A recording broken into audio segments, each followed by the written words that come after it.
में सरकार के टैक्स के पैसे पर जो भीख के सामान है वही हमारे पास आता रहेगा। अर्थात हम सरकार जो हमें मुफ्त में देगी, हम मुफ्त खोर हो जाएंगे। हम ही तो उत्पादन करते हैं, सवाल ये नहीं है, हम ही उत्पादन करते हैं और हमें ही सरकार मुफ्त खोर भी बना रही है। कौन जो राशन उठाते हैं 24 घंटा तो काम करते रहते हैं, कौन बैठा है? जो फ्री का खा रहे हैं लोग, वो तो काम करते रहते हैं। आज जिन जिन जो काम नहीं करते हैं उनके पास फ्री का वो बहुत बड़ा साम्राज्य उनके पास इकट्ठा है। तो कभी लोगों को यह भी सोचना होगा कि जैसे किसी ने कहा कि हम कौन कह रहे थे कि आज बूढ़े जो है बड़ी विपत्ति की स्थिति में है। हर आदमी आप ही चेतन कि बूढ़ों की स्थिति बड़ी दूरी बन गई है बच्चों से, उनके बड़ा पाला था मनसा बना के। तो कहीं न कहीं इसके पीछे आज की जो भाग दौड़ है, जो व्यवस्था बन रही है, उसको ध्यान दीजिए कि कहीं बहुत तेजी से पूंजीपति विकसित हो रहा है। अब बढ़िया क्रिकेट खेलने लगिए ना, रोज 50 लाख कमाइएगा। वो कौन सा भाई अर्थव्यवस्था में योगदान है? अगर बढ़िया क्रिकेट खेलने लगिए तो आप 50 लाख डेली कमाइए और खूब मेहनत करके गेहूं धान उपजाइए तो भीख का पर ही कपड़ा आपको मिलेगा। यह सवाल है कि नहीं कि जो काम करता है उसको भीख पर जिलाया जाएगा, और जो खेल खेलता है वो हवाई जहाज से दौड़ता हुआ खेलेगा। अब कितने लाखों करोड़ों उसके पास है, इस व्यवस्था पर सोचना होगा।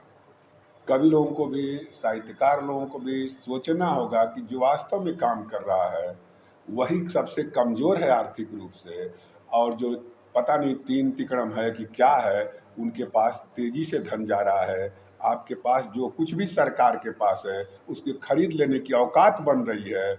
अगर एम्स नहीं रहेगा और सहारा का हॉस्पिटल होगा तो क्या आप इलाज करा सकते हैं? सहारा के हॉस्पिटल में एक दिन भर्ती हो जाइएगा 2-4 लाख लग जाएगा। एम्स है, बीएचयू है, गाजीपुर का सरकारी हॉस्पिटल है, गरीब का इलाज हो जाता है। अब ये सारा का सारा पूंजीपति खरीद लेगा, देश दुनिया अर्थव्यवस्था में बहुत आगे चला जाएगा, लेकिन क्या गरीबों का भी इलाज हो जाएगा? या गरीब इलाज कराने में सफल हो पाएंगे? ये सारे सवाल हैं जिन पर कवि लोगों को भी सोचना होगा। जो आप कविताएं बनाते हैं, जो दुख दर्द दिखाते हैं, उन दुख दर्द के पीछे वो कौन से कारण हैं? हमारे बीच हमारे अध्यक्ष जी श्रीधर नारायण मिश्र जी उपस्थित हैं।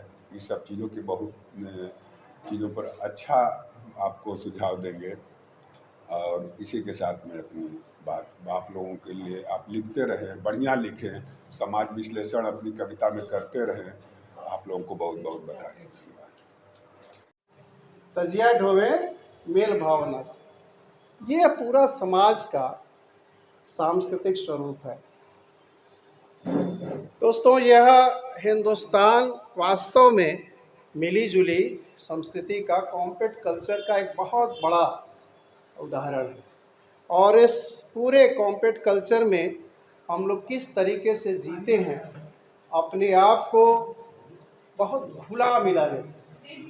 बहुत लगता है कि चीनी चाय में, चीनी शरबत में, चीनी चाहे जहाँ हो, जैसे आलू विभिन्न तरह की सब्जियों में दिखाई देती है, उसी तरीके से हमारा जो नेचर है, हमारी जो जीने की प्रकृति है, वही एक सामाजिक परिवेश में कॉम्पैक्ट कल्चर का एक बहुत सुंदर उदाहरण है भारतीय समाज, और खासकर उसमें ये भोजपुरिया समाज।